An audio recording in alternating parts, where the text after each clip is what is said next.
Alô, bom, seja bem-vindo a mais um vídeo aqui no canal do Albut e hoje eu vou falar de um tema muito interessante que é programação.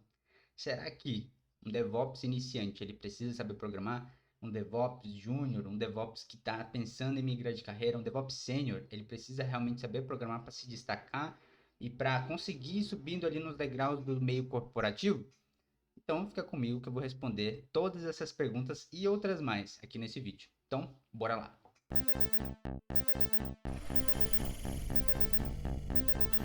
Então vamos lá.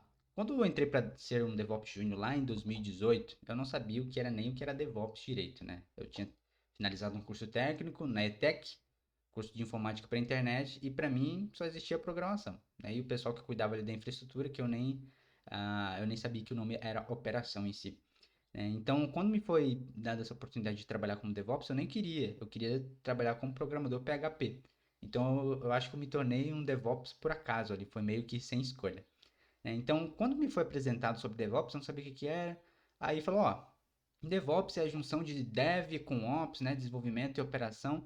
Você vai ficar ali no meio, você fica entre esses dois times e você fica ali criando pipelines, você fica automatizando testes, você fica construindo imagens do Docker, você fica gerenciando os servidores na AWS, enfim, toda essa parte de operação e tem um pouquinho também que você pega ali de construir imagens Docker e você tem uma lógica ali também na construção de pipelines, por exemplo, no GitLab, AWS Code Pipeline, enfim, todas essas ferramentas aí, até mesmo Jenkins. Então, todas essas ferramentas aí que envolvem você ter uma certa lógica de programação também para você poder criar pipelines, por que não? Então eu fiquei, bom, tá certo, né? Vou tentar então. Pô, Daniel, então DevOps precisa programar, porque você falou que precisa ter lógica ali para construir as pipelines, né? E talvez para fazer alguma outra coisa mais, alguma automatização. Na verdade, o buraco é um pouco mais embaixo. Depende do que você considera programar. Porque programar é um termo muito genérico. Você não concorda comigo? Porque programar pode ser tanto uma pessoa que consegue criar um pedacinho ali de uma aplicação, por exemplo, de um front-end, ele consegue fazer a partir de um botão. Ele consegue mudar a cor de um botão ali, ele consegue ajustar um formulário. E isso é programar. Ele é um programador front-end e ele conseguiu fazer aquela programação ali. Pode ser tanto uma pessoa assim, que faz uma pequena coisa, uma pequena alteração num código dentro de um sistema que pode ser gigantesco ou muito pequeno. E pode ser também desde um gestor que ele teve um passado ali, ele teve um background de programador e ele sabe programar também. Então você vê, é um termo muito genérico. A diferença é que para você programar, como eu falei, você geralmente tem uma visão um pouquinho mais fechada, você não tem uma visão um pouco mais ampla, né, do sistema como um todo, né? Então você vai alterar coisas específicas de um sistema e isso não deixa de ser programação, tá? Um outro termo que a gente tem que colocar aqui na mesa para discussão é desenvolvedor, né? Que é o ato de desenvolver, né? Qual que é a diferença de um programador para um desenvolvedor? Como eu falei, o programador ele é para coisas específicas, pequenas, e ele não tem uma visão muito ampla do sistema, né? Mas o desenvolvedor ele já tem uma visão um pouco mais ampliada do sistema e ele precisa ter muitos outros conhecimentos além do que só uma linguagem de programação ali que está sendo usada no projeto. Por exemplo, ele precisa entender de banco de dados, ele precisa saber como integrar uma aplicação a um banco de dados, ele precisa saber até um pouco de infraestrutura, ele precisa saber um pouco da parte de dados, não ser um especialista, lógico, mas ele precisa saber um pouco também sobre dados, para fazer queries ali no banco de dados. E ele também, um desenvolvedor, ele pode ser responsável por se comunicar com outras áreas, com stakeholders, como a gente chama, sejam internos, pessoas ali de dentro do time, da própria empresa, ou pode ser também até mesmo com o cliente, para fazer alguma apresentação. É muito comum você fazer uma POC ali, um pedacinho do sistema, e você apresentar para o cliente ali, explicar de modo não técnico, né, o que o time ali e o que você fez naquela parte. Então, você vê que o desenvolvedor, ele tem muito mais responsabilidades. Ele precisa ser um cara que tenha mais conhecimento e uma visão mais ampliada e até mesmo, eu acabei não falando isso, até mesmo da área de negócios. Ele precisa saber das regras de negócio que implicam que estão embutidas ali naquele sistema e que aquele sistema precisa cumprir, porque o cliente pediu. Então, se a gente for parar para pensar, todo desenvolvedor, ele é também um programador. Ele sabe programar, isso é fato, né? Mas um programador, ele ainda não tem a capacidade técnica e talvez até comportamental para ser um desenvolvedor. Pô, aí complicou, né? Eu tenho que programar ou desenvolver, eu tenho que fazer tudo isso. DevOps já faz muita coisa, se eu tenho que ser um desenvolvedor também. Vamos lá, vou entrar nesse assunto agora. Dito isso, vamos ponderar um pouco aqui. Todo profissional ele é pago para resolver problemas. Quanto mais habilidades ele tiver, mais rápido ele vai entregar e com mais qualidade. E em TI, isso não é diferente.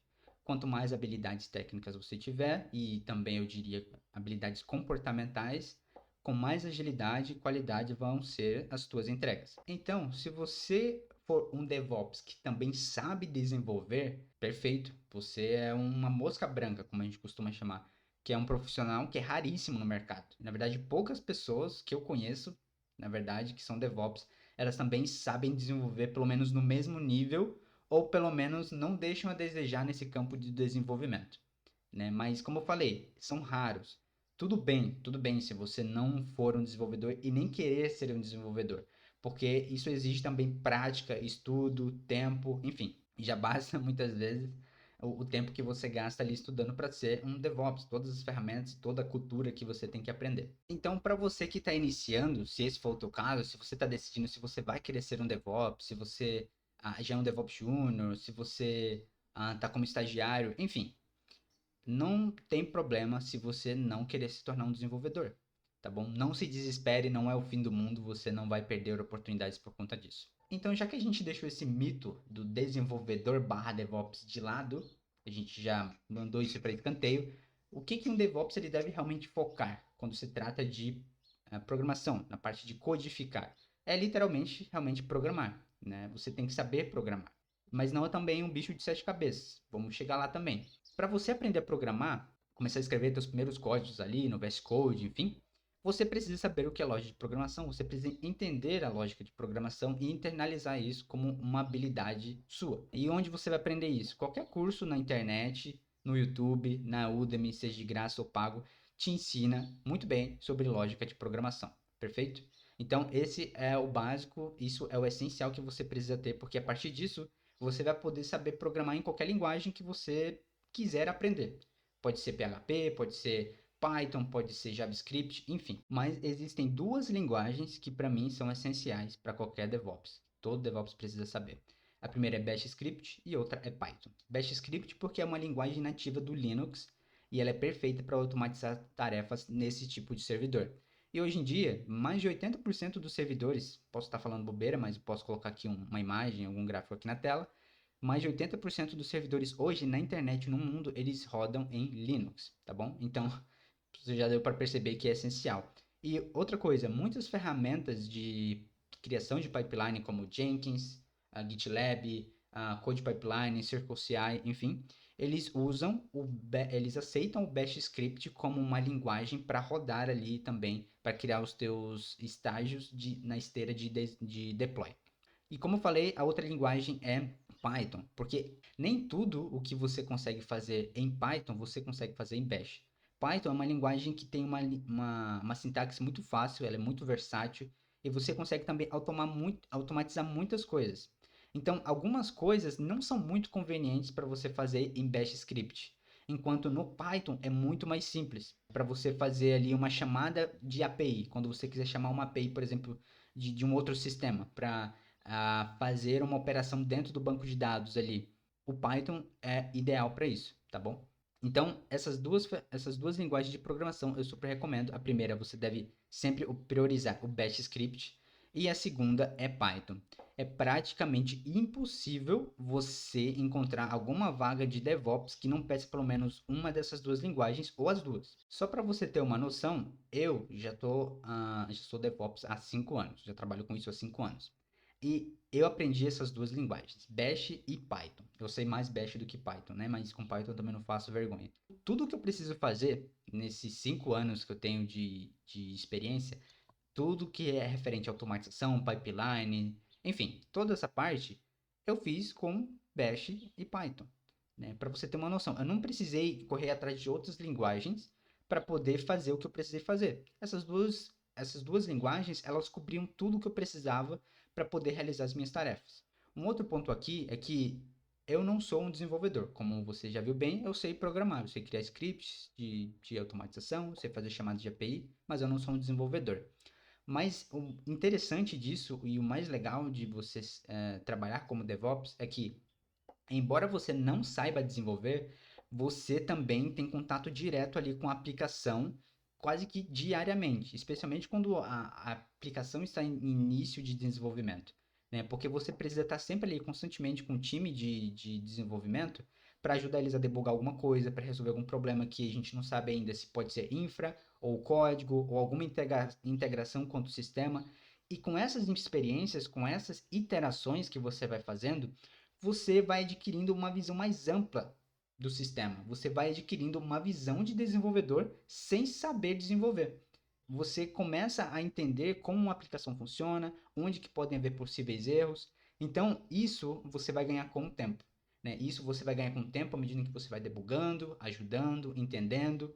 E isso é muito legal porque traz confiança para você da tua capacidade. E isso também ajuda o time a confiar em você de que você é capaz de ajudá-los em qualquer problema referente a desenvolvimento, por mais que você não saiba exatamente o que é, mas você vai pesquisar junto com eles, né? E com o tempo você vai entendendo, você vai acumulando esses erros aí no teu banco de dados interno, né? E você, quando chegar em outro projeto, fala, putz, eu já vi isso aqui em algum lugar, eu ajudei, eu estava lá com o time de desenvolvimento, eu meio que sei o que pode ser isso aqui. Então, isso é algo bem interessante que você pode adquirir e vai adquirir certamente à medida em que você for ganhando mais experiência como DevOps. Então é isso, eu espero que você tenha gostado desse vídeo, espero que alguma coisa do que eu falei aqui possa ter te ajudado a entender sobre essa questão de programar, desenvolver, DevOps, enfim. Compartilhe esse vídeo com alguém que você sabe que pode se beneficiar desse vídeo, deixa um like, se inscreve no canal porque vai ter muito mais outros vídeos como esse aqui. Eu vou nessa e até a próxima.